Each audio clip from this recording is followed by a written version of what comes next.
Mr. Chair, we're ready to go. Thank you very much. And ladies and gentlemen, thank you all for attending the ALCOSAN Advisory Committee meeting of February 15th. As you heard, this meeting is being recorded. We'll start the meeting with a roll call, please. Stevie? Good afternoon, all. Nick Bianchi, Lisa Werder-Brun, Lloyd Cunningham, Here. Dan DeMarco, Patricia DeMarco, Present. Tina Doucet, Ariam Ford Graver, Nick Resock, Mark Heckman, Rebecca Kiernan, Here.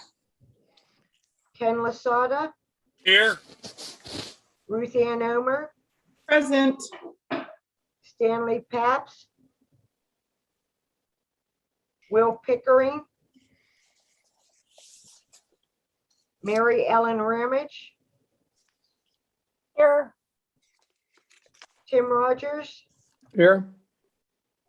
Kathy Sapp, Danielle Fantruska, Here.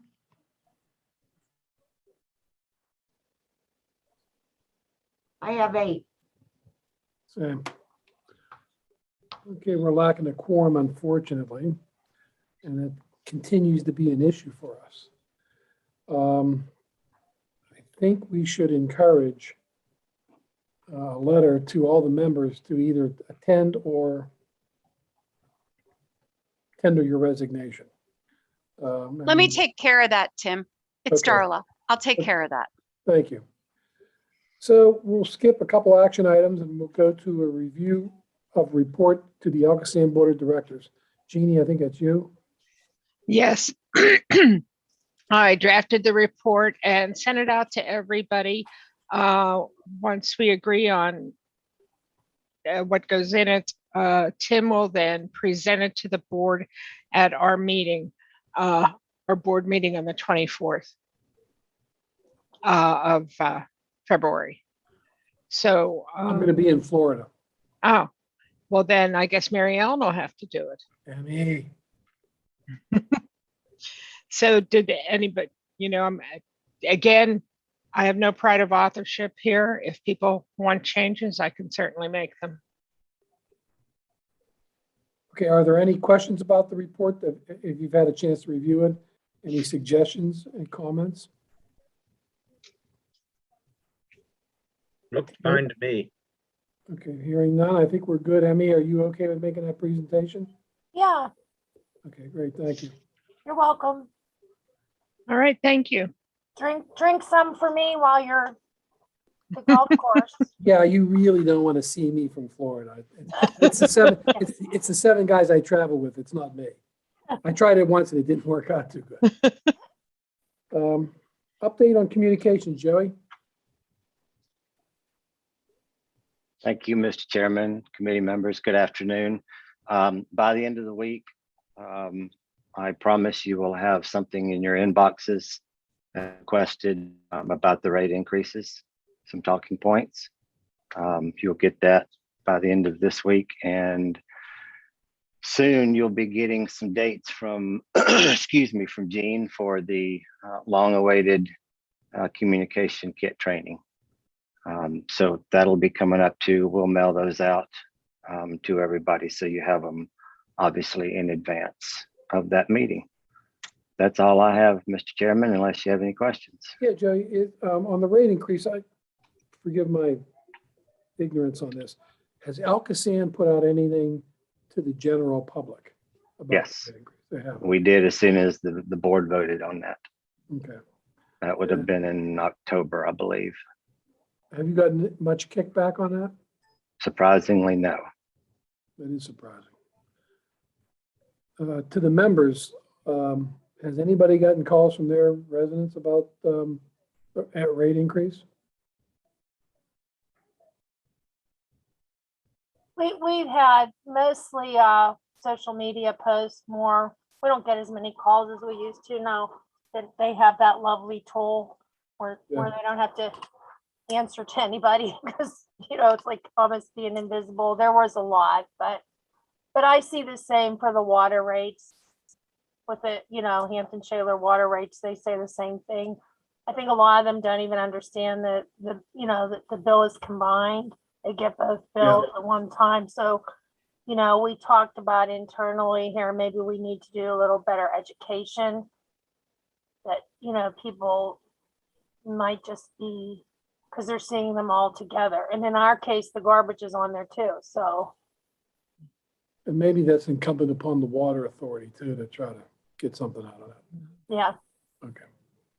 In my travels, I've mostly gotten questions about the PWSA bills, and that's because of the stormwater fee. And once I explain what's going on, people went, "Oh, okay, now I get it." But at the Boroughs Association dinner last week, I did get some questions from municipalities, and I explained what was going on. And we should expect those kind of questions probably at ALOM too. Yeah, and Max brings up a good item with low-income residents can go to the assistance program. Have you seen any increase in the assistance program? I don't know that I would have those figures sent to me yet. We're certainly. As of today, Tim, I'm sorry, Jean. Oh, it's okay. As Go of the ahead. end of the year, I believe we were at about 1,700 enrolled, Tim, which is low. Yeah, it is low. And my water authority, we have really low water rates. I think it's $3.80 per thousand. But one of the things we've noticed with the increases in sewage by both municipal and ALCOSAN, we're converting two of our 4 municipalities over to monthly billing to try to accommodate that. And then like in Mary Ellen's case, she mentioned her garbage bills collected there too. So by making it monthly, we're making it a little easier for some people, especially people who are on tight budgets, to make a monthly payment, and rather than get hit with either a bi-monthly or a quarterly payment that it could be significant. Do you all have any like boilerplate social media posts or anything that maybe we could help push out about that to our residents? Rebecca, if you look at the top of our Facebook page, there is a post that is pinned there about the Clean Water Assistance Fund and how to apply. Okay, great. Thank you. Tim, I'm just curious, or is the water authority seeing the new program they have for assistance with water bills? Are you guys getting hit with that? It's like a lie heap thing, but it's for water. No, I was curious. just the sewer. Does anybody know what the participation is for PWSA on their income issues? Because that would go hand in hand with the largest customers. There was a press release out today about additional hardship programs that PWSA is offering, and I will send that to everybody on the advisory committee. We have worked steadily to try to make sure that all of our municipal customers are aware of our program, and that if people qualify for other programs, they'll qualify for ours, but they have to go to Dollar Energy to make that happen. And of course, then we have the new COVID program funding for people who have arrearages, which doesn't impact ALCOSAN at all, but should help the municipalities who are having to carry debt. Yeah, you would think that the PWSA program would go hand in hand with the ALCOSAN program. Like if they're signing up at PWSA, they could sign up with ALCOSAN. I don't know, is anybody on there from PWSA? No. Okay. Okay. Clean water progress, Kim Kennedy. Kim? All right, thank you. I am going to share a few slides of some updates. Can you see my screen? Yes. Yes. Okay, so Jean asked that I provide an update on the clean water plan. And this update is going to focus on the plant expansion and the regional storage and conveyance upgrades. Mike is further on the agenda with regionalization. So focusing in on the plant expansion and things we've been up to since the last time we gave an update to the committee. These are our packages, and shown in light green are all of the construction projects that are underway here at the treatment plant. And then in dark green are the two smaller projects that are in the closeout phase. We've got 3 in design and 3 yet to be started in design. So these are the 2 projects that are nearing completion. On the left here is what we call the temporary hypo and storage feed system. This is working. It had to come online prior to the north end construction when we demolished our existing sodium hypochlorite storage tanks. So this has been up and running for a couple months now and seems to be working well. And then on the right is the main pump station flow meter. So this is our only pump station. As you guys know, the flow only gets pumped once at this treatment plant. And then after this, it flows by gravity through all of the process tanks. And these flow meters are 54 inches in diameter, and they're on the discharge header of each of our raw sewage pumps so that collectively we can always measure the total flow into the plant. This is the North End plant expansion. You guys, I've talked about this a couple times. This is the way it looked in August of 2020. And up here, this was where our former sodium hypochlorite storage tanks were. This is a nice look of it in November when they really just started demoing the site, cleaning everything out. And this is 1 year later. And so it even, if we were happen to get a drone, an updated drone image now, it would just a ton more excavation, getting ready for that second chlorine contact tank to be built along the river wall here, and then prepping the shoring for 1 of 2 new final settling tanks. So pretty big milestone with completing the river wall in early November of last year. This construction project will be ongoing through 2025. It's very long duration, but it will be the project that increases the secondary treatment capacity to the 295 MGD, which is in the consent decree as a requirement. The next big project that we have here is the East Head Works. And this is just a time lapse. This is actually right outside of the building that all of the ALCOSAN personnel are sitting in. So this project will increase the screenings and grit removal capacity at the treatment plant to 600 MGD in conjunction with the West Headworks, which is our existing Headworks facility. So you can see as the time has gone on here, they've gotten pretty deep. These are going to be over to the right. That's going to be the grit tanks. This project will actually be done before the north end. And this is what it'll look like when it's completed. So that deeper excavation over here, those are for the grit tanks. And then enclosed in this building here will be 6 bar screens. And then in this side of the building will be a control room, really our, the hub of our operations, especially when the tunnels come online. Then we have the return activated sludge pipe and pump replacement. So this is a, maybe less flashy job, but no less important. With the increased plant forward flows, we have to increase our internal recycle flows to keep the balance, biological balance in aeration tanks. So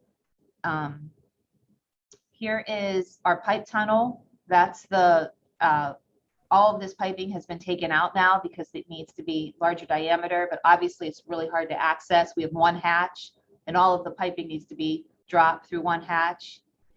And in order to do that, we had to turn all of this piping off, so we had to build temporary bypass pumping. And it's along one of our interior roads here at the plant. And then you can see here, they're laying out the future larger diameter piping. This project has to be done this year. We have to get this project wrapped up and this contractor offsite because we have other projects that are going to be starting and we need the space. Kim, is that steel pipe, I assume, on the right? This is ductile iron. Ductile iron. It's okay. line ductile iron, yeah. And where is that manufactured at? Spools. I don't know. Okay. Let's find out. I know that there's a portion of it that's 42 inches and there's only like 2 manufacturers of 42 Yeah. inch ductile iron in the United States. So we've had to delay it a couple times because we were waiting on the 42 inch, but I think this is 36 inch and this was easier to come by, but I'm not sure where we got it from. And with all the projects that you have going on, are you satisfied with all the contractors? Very satisfied. Good. Not only that, we've had very competitive bids. We've had a lot, and we were worried with COVID Mhm. that what the bidding would be like, and we've gotten a lot of bids, and they've been very competitive. And you know, in Pennsylvania, we have to have the multi-primes. So each one of these projects that I'm talking about has a general contract, electrical, HVAC, and plumbing. So we're actually dealing with 4 contracts for each one of the projects that I'm talking about. So there's a lot of coordination and interaction that has to be done between each of them. So here's our parking garage. This is looking out the other side of our building. So I showed you the East Head Works on one side of the building. This was the former parking lot for our union personnel, which will be turned into a parking garage on the left side. And this, I went out during lunch and took this picture. So this is the way it looks right now. A lot of progress on the parking garage. This is an elevator shaft here. They're using the geofoam blocks. This is the ramp up to the first level. So you will all, when you eventually get back to the plant for in-person meetings, this will be pretty much the first thing you see, especially as you come through security. And this is a rendering of what it'll look like when it's done. And this is going to be done very soon. Quick turnaround in June of 2022, just a couple months away. And the reason it needs to be completed by June is because right now we are actually in the bid phase of the new lab. We call it the Environmental Compliance Facility, but it's a 3-story building which will be located on the other side of that parking lot. And then quickly after that, these two will bid. The CSO related bypass will bid later this year, and the effluent flushing water replacement. So we're going to be adding 3 new construction contracts to this list, which is why we really need to get RAS, the 3B project, wrapped up. And just real quickly, this is the ECF. Like I said, it was advertised for bidding last Wednesday. I included a link here to our website that has the information if anybody's interested or wants to pass along the information. Again, this is a 3-story building. The first story is the lab, and the second 2 floors are generally offices. There is a virtual pre-bid meeting next Friday, and that information is on our website. And then the CSO bypass is the project that's going to bid later this year. It's at 90% design. We're all just reviewing the 90% design right now, but that'll reconfigure our existing fluorine contact tank, move the outfall to the other side of the tank, and then this will be the wet weather disinfection tank for periods of increased flow. And then last but certainly not least, we have a pump station internal to the plant. What we use, it's called effluent flushing water, but really it's treated secondary wastewater before it goes out to the river. We use it for our process water, and with greater capacity at the plant, we need that pump station to have greater capacity. So that's at 90% design as well, and we'll be bidding that this year. And really, it's just otherwise there's a lot of reasons not to use potable water when we can use perfectly good effluent water. And that's what we try to do, is to the extent possible. So that's the plant expansion. We're very busy here at the plant, but then I just wanted to do a couple slides on the tunnels, the regional storage and conveyance upgrades. So this is kind of where we're at. A couple really major milestones in 2021. In February, we awarded notice to proceed to the tunnel program manager. And then in November, we awarded notice to proceed to the Ohio River Tunnel final design team. Right now, other than doing a lot of work on the Ohio River Tunnel, we are also working on the Act 537 special study for all 3 tunnel legs. So we've been going out to municipalities and trying to explain the 537 plan, the reason for the update, share it with as many stakeholders as possible and incorporate any comments that we have. And then this is kind of our Ohio River Tunnel sort of draft schedule. So we're also working towards a 30% design, 3rd quarter of this year. About 12 months later, the 60% design. And then all to bid the Ohio River Tunnel in the middle of 2024, for 3rd quarter of 2024, with a goal of starting construction January 1st of 2025. And what is this special study that I'm talking about? So it addresses the regional tunnel system and the pump station at the plant. It's a very important process. It's a very important component of the permitting process. And part of the requirement of the special study is to have a resolution adopted accepting the study by the 9 communities where a facility is located. So these are the communities, and I put check marks next to the 2 resolutions we've received. Thank you, Mary Ellen. We have talked to each one of these communities except for McKees Rocks, which we'll still be scheduling. We were able to meet with the city council and the planning commission, and really, because the Ohio River Tunnel is really heavy in the city. So that's what's been keeping us busy for a couple of months here. But this is important. The study addresses previous wastewater planning, the current conditions of our planning area, population, flow, loading, and then the alternatives analysis. What all of the work that went in to get us where we are today. We follow the checklist from the DEP. I mean, there's not a lot of wiggle room on these 537 plants. It's pretty rigorous for what they require, and it's all been put together. Our schedule here is to finish up our municipal outreach this month in February, and then start with the public meeting and the 30-day comment period in March. Ultimately, to collect the comments, update the plan, incorporate responses to the comments, and submit a final plan to DEP in June. And those are just a couple key dates for the 537 plan. We're looking to, so the agencies get 60 days to review it, and the public gets a 30-day public comment period.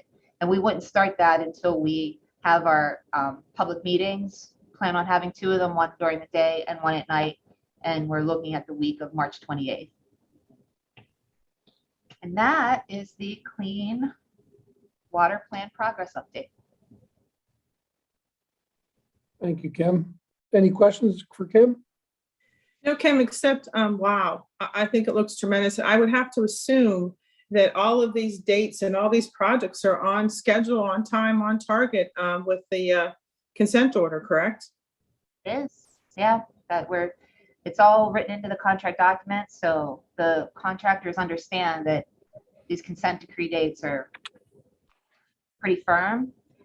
We, just the 42-inch pipe has really, been a delay, but we've been able to continue making progress, and we can keep an eye on it. It's COVID that's what makes us nervous with the supply chain issues, and and availability of equipment and materials. But so far, we've been able to keep it moving. Well, somebody who did or does all this, I kudos to all of you. And I know that Jeannie's going to talk later about the spring conference, but I think one of the things that ALCOSAN doesn't do a good job on is celebrating your successes. And I hope that up at the conference that there, or whatever format in the future, we really get the word out on these things and how good things are going. That's just my opinion. People, in anything, people fail to celebrate the successes. Everybody just wants to talk about the negativity. So I'll just pass that along. Thanks. Anybody else? I agree with that statement. I think people don't understand the need for detailed infrastructure planning, how long the process takes and all the complexities of it, and trying to get ahead of the crisis mode is really important. I know in our town, we're always chasing the nearest disaster. You make these beautiful capital plans, and then a truck blows up, a roof falls in, and the whole thing gets thrown into a top hat. So anytime you can put a plan like this together and implement in anticipation of surges or changes that we know are coming, I think we're ahead of the game. And people really need to see this as an object lesson in public interest planning, because what we deal with in anticipation avoids the catastrophe expenditure a little bit down the road. Very good. Anything else? Hearing none. Kim, thank you. Excellent report. Appreciate your time. Thank you. Next is an update on regionalization. Mike Lichtenstein. Okay, good afternoon. I'm going to share my screen. Can you see that? Nope. Oh, yeah. Okay, good. It worked. All the ladies at ALCOSAN are laughing at you. Success. All right, I'm going to give, I got a couple slides about regionalization. Lots hopefully we're going to get a success story here in the near future, but we're making some progress. Let's see here. Do this. Uh-oh. Having problems. Why won't that work?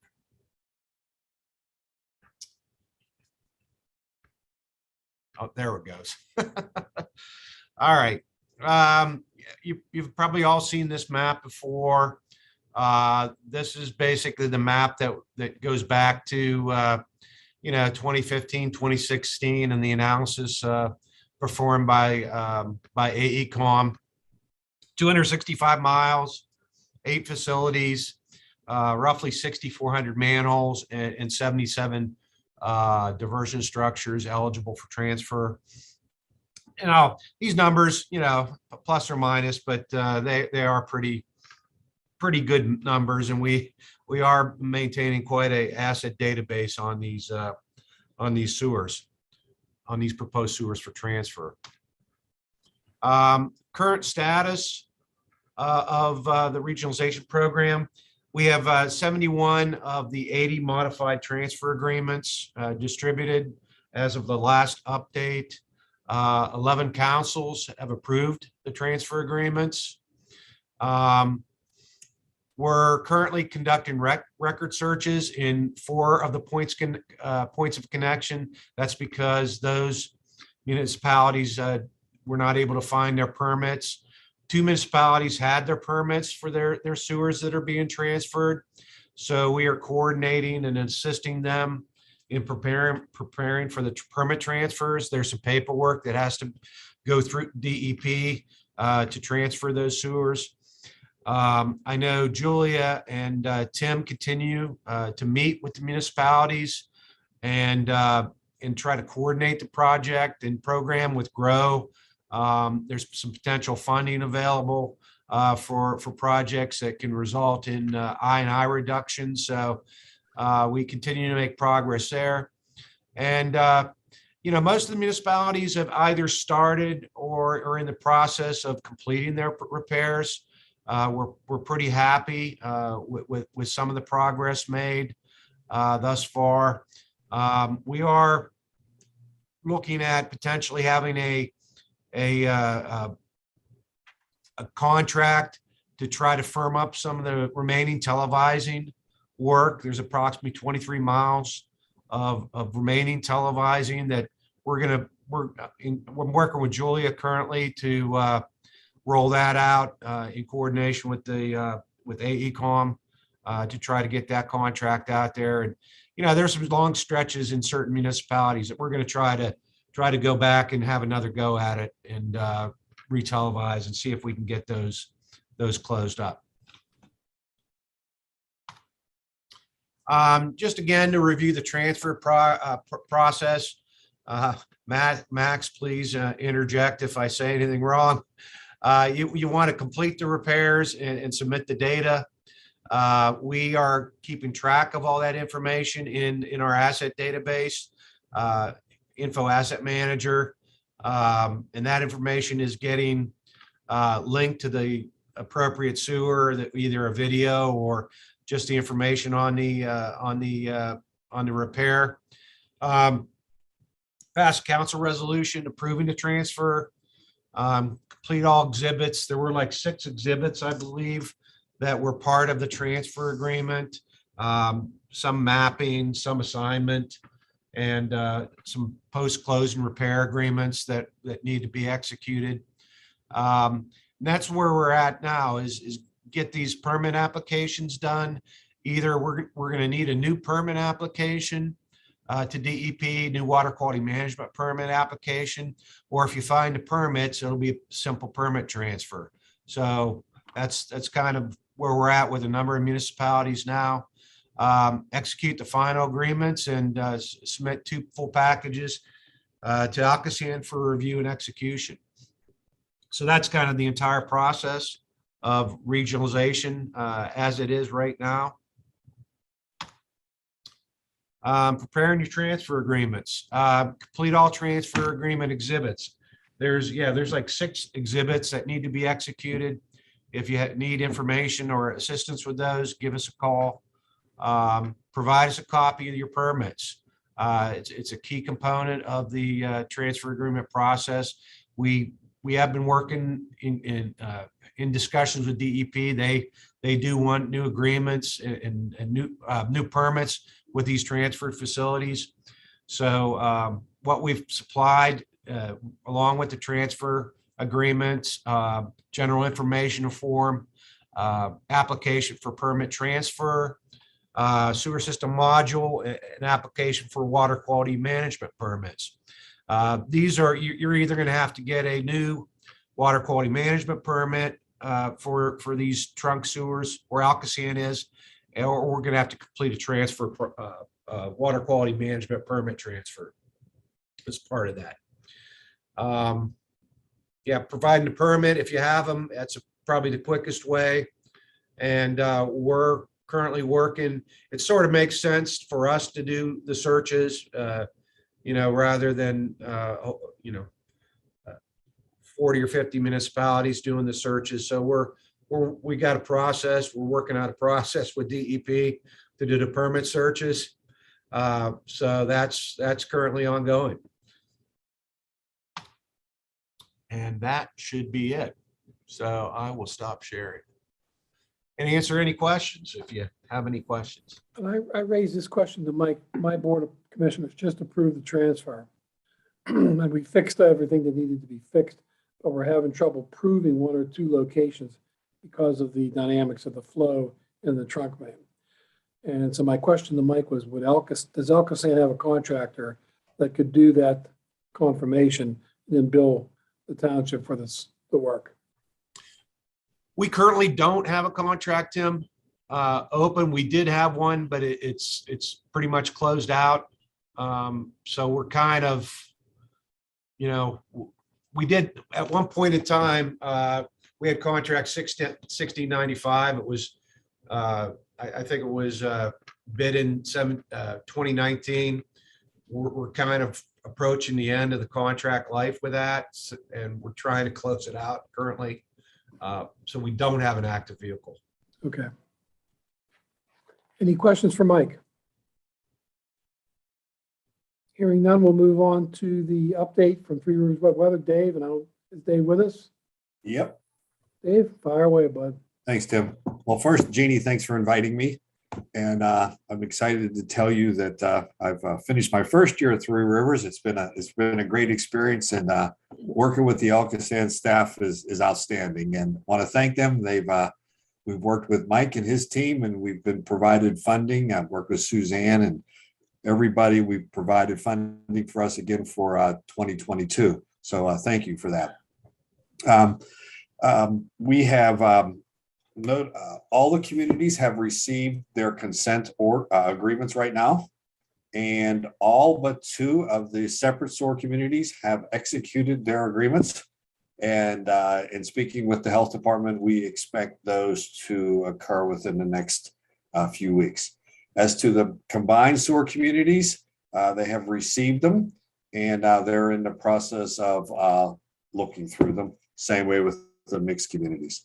The process right now is the communities have 6 months after they signed their agreement to work on a due diligence period and dispute any findings in the exhibits that were attached to the orders. We have been really busy with the separate SOAR communities, finding out a lot of data and information. So we've been coordinating meetings with those communities and with the health department to figure out some of the nuances that are going on. Combined SOAR communities are in the same avenue. We have worked with ALCOSAN, and part of our agreement is if you run a model on the system to determine the percent captures or some of the flows, I'm told by the experts and Mike's team and our PM team that sometimes if you run these models, it could take you 2 days with a very powerful computer. We worked with Mike's team and our team, and we've came up with a way that we're now clipping the models, make smaller models that communities can ask for through us, and we work with ALCOSAN, and those models run down to now times of 1 to 2 hours. So we're able to save the municipalities a lot of downtime and engineering time just to do this. So we do see that as a plus for the communities. We continue to hold our monthly meetings. As you know, when I first started, there was a lot of concern that we were pushing too many meetings together, and the combined SOAR communities seem to be the forgotten ones. And so we worked hard on that, and now we have 3 meetings a month. Our first meeting of the month is what we call our 3WG, and that's kind of an overall process. And then we hold a separate SOAR community meeting and a combined SOAR community meeting where we can focus just on their issues, since they are so different. And continuing to listen to our audience of the communities, we had went back to in-person meetings. We were averaging about 30 people. It seemed to really open dialogue, but we had a request from communities that could we offer it hybrid, both on Teams and in person. And it wasn't necessarily because of the pandemic. It was some travel times and people's calendars. So we were able to do that. We've doubled our attendance. We're getting around 60 people at a meeting now, almost 100% of our communities. So it's been really advantageous to do it that way. We'll continue to do that way and continue to listen to municipalities. So we've on the models, we've had about 27 requests from communities that we've been able to get out to the communities. We have 3 that are workings now. From the time a community makes a request to us, within 2 weeks, we typically can have that information turned around to them. We're working on continuing to be innovative and helping the communities on the most easiest ways to dispute some of the flow calculations. And thank you to our friends at Gateway Engineers. They had approached us with a spreadsheet that can adjust flows from the baseline to the today's standards, and we were able to work with them. They provided that to our PM team here at Three Rivers, we did some QA/QC, and we've rolled that out to the municipalities, which is still working on a few bugs, but it's a more simplistic way for a municipality to update some of their flows, and again, saving them money. So there was a big thank you to Gateway for approaching with that and starting that process going.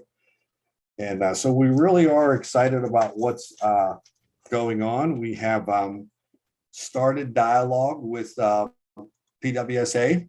As you know, they're not part of the municipal consent agreements. They're separate, they're having their own, but a lot of communities flow to the same point, flow together. So there'll need to be that coordination. PWSA has been very open. They've presented at one of our recent 3WG meetings, and we are now coordinating individual meetings with the municipalities that share flow to a point of connection with the city. So that should be helpful. With Mike's team, again, we work very close with them. We are starting to work with a lot of multi-municipal projects. The consent order is very built around the fact that multi-municipal projects can help you. If, as an example, if you go to an overflow, an SSO that has more than one community, if you work together, it's 10% at that point, if you could come up with a joint project. Otherwise, the opinion is if you can't work together, each community will have to do a 10% reduction. So as you can see, it really becomes beneficial to start working together. And like many of you being in this area for 30 some years in this business, it is really nice to see how the communities have come together and we can really work towards it, these joint projects. We've had a meeting this morning. So we're working with about 7 or 8 different points of connection right now. And we get more and more calls every day to try to help coordinate those meetings. And it's nice that people are checking their other problems at the door and working with just the sewer issues as the sewer issues. So that is very, very helpful. So again, we're doing a lot. We're offering to go out to communities. I will be going out to Braddock Borough the beginning of the month at their council meeting. They have some questions, and I will go out and do a little presentation to them on their orders. So we're exciting times here, and I think people now are understanding the gravity of the situation because they have an order in front of them that gives them specifics and specific dates. And I think that is also helping this transfer. So now a lot of them are saying, wow, we can get rid of part of these problems off the ALCOSAN. So because we all know there'll be future orders that are coming down. Okay, David, thank you. Any questions for Dave? None other than Dave. Wow, you've been busy. That went from that's like the most stuff I've ever heard Three Rivers doing ever, young man. So kudos to you. I can't, I think it's great. I think the orders make it easy for us here. And again, it's just the cooperative effort. People really, really know. We have an area where the communities were a lot. So we've got the engineers alone in the room. And I will tell you, for 2 meetings, we've probably made more progress in 2 meetings with just the engineers in the room because they understand the process. But again, Mike's team and everything, we've come up with good ideas. We've kicked them around, and I find the health department to be very open to some of the problems that are popping up. Job. Thank you. Thanks, Dave. Jeannie, ALUM conference. Thank you so much, Mr. Chair. All right, so everybody who had such nice things to say about us, I want you to write this date down. Friday, April 9th at noon. That will be the ALCOSAN luncheon for our municipal partners at ALUM. And I'm expecting all of you to be there and help us spread the word. I'm meeting with Alon tomorrow to talk about all of the details, but I'll be contacting each of you to see if you can, even if you can't make it for the whole conference, if you can come up to Seven Springs for that event. I want to show off our wonderful advisory committee, and I want them to say nice things about me. So You we're better gonna write that be, down so we know what to say, Jane. yeah, April exactly. 9 is Saturday, is that right? Friday. That's April 8. Then I wrote it down wrong. Yes, I did write it down wrong. It's April 8th. Okay. Thank you, Patty, Mhm. for keeping me occasionally on the straight and narrow. Yes, Friday, April 8th at noon. We figure we'll probably get a bigger turnout than we might on Saturday, because a lot of people do just come up for one day, especially people who don't want to work weekends. We had a great event last time. I'm expecting it to be even better with the support and activities of the advisory committee. And as is pretty obvious, we're going to be needing to recruit more members to the advisory committee. So I'm hoping that you all can help spread the word about how important this committee is. So we promise you better food than you get for the rest of the conference. We promise you that you'll get something that you'll really like to take home from the luncheon. And we will do our best to share all the good news. So I'll be in touch with each one of you to talk to you about how we're going to do this together. And I'm actually pretty excited so far. It looks like we will not be in the worst of COVID, so I won't be as frightened as I've been at other times to go to big meetings. And I know that Alon really likes this project, as well as the one that a number of us started together, the Women in Leadership project. So anyway, remember what you've said, and I'll be in touch. And Mayor Ken, good to see you in the flesh. Jeannie, thanks. I was able to find the button to turn my picture on, but I somehow turned my speakers off, so I have to wear headphones. So I don't know what I do, but as long as there's a button, I'm going to push it. So we'll see. That's right. It works. It works. Jeannie, thank you. Sure, thank you. Any updates from the municipalities? Hearing none. Request for information. Is there any information request or anything you would like to see on the May 15th agenda? March. Or March 15th, sorry. Our March 15th meeting. Anybody want any information added to that typical agenda? Patty? I have possible inquiry. I know there is significant benefit of having mitigation of stormwater flow by having plantings in areas that are otherwise runoff spaces. And I wonder if you have any advice about processes that are better than some processes that are better than others that help to use plantings, vegetation, bioswales, landscape, features that might help mitigate stormwater flows. We're a community of steep hills. I mean, the word goes that if you drop a bag of oranges in Forest Hills, you never get them all back. And so we're really always interested in looking at ways to reduce those sluice waves that happen when we have storms that can help mitigate the runoff. So I don't know if you have a crew that has any expertise in that area, but if you do, I would find it very helpful to share that. Western Pennsylvania Conservancy has a lot of very good information on just that field. Yeah, and so does Allegheny Land Trust. I've been in touch with both of them. Okay. Patty, do you have detention facilities? The who? Detention ponds. Yeah, we have one in our borough parking lot at the borough building. We have two of them actually that are on either side of the flagpole. Yeah, we I've have seen all that. the parking lots banked to drain into those areas. So last summer when we had some of those 4 inches of rain in 2 hours, we actually had ducks for a couple of Yeah. days. And then it takes it like 3 or 4 days to filter down through, but it does, prevent the overflows into the storm sewers. We have just started, we're retrofitting some of our detention ponds. And all of our detention ponds are 1,000,000 gallon and up.